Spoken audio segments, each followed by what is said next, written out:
Chapter 3. My Arrival, My Father, the Stalwart Shoulders. I was born in 1980 in a small village on the North China Plain. At that time, it had been less than 4 years since the passing of Chairman Mao, for whom the Chinese people had once chanted, "Long live for eternity." In that brief span of 4 years, China was a whirlwind of monumental shifts. The great leader had died, the Gang of Four stood trial, the path of reform and opening up was set. Countless victims were politically rehabilitated, diplomatic ties with the U.S. were forged, the Sino-Vietnamese War erupted, and the nation's top leadership changed like a revolving door. Back then, ordinary Chinese people could never have imagined that the coming decades would become the fastest period of growth in China's several thousand-year history. The nation's economy, society, and the lives of common folk were on the brink of profound transformation so revolutionary they would upend everything.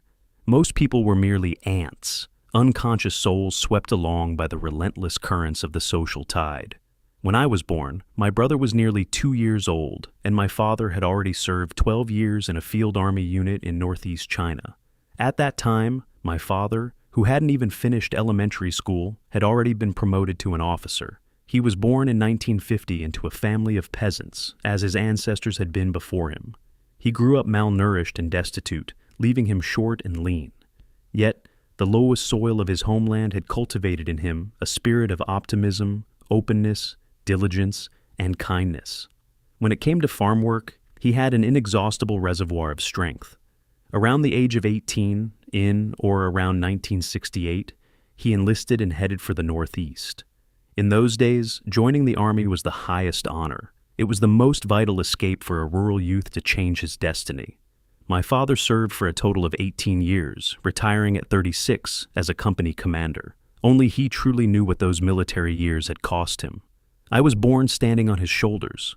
With the fire of his youth, he drew the starting line for my life, shaping in me a trace of soldierly grit and the seeds of an optimistic temperament. Yet, this nation, its society, and its culture possessed so many complex facets. They intertwined with my family background and upbringing, molding me from different angles and with varying degrees of force.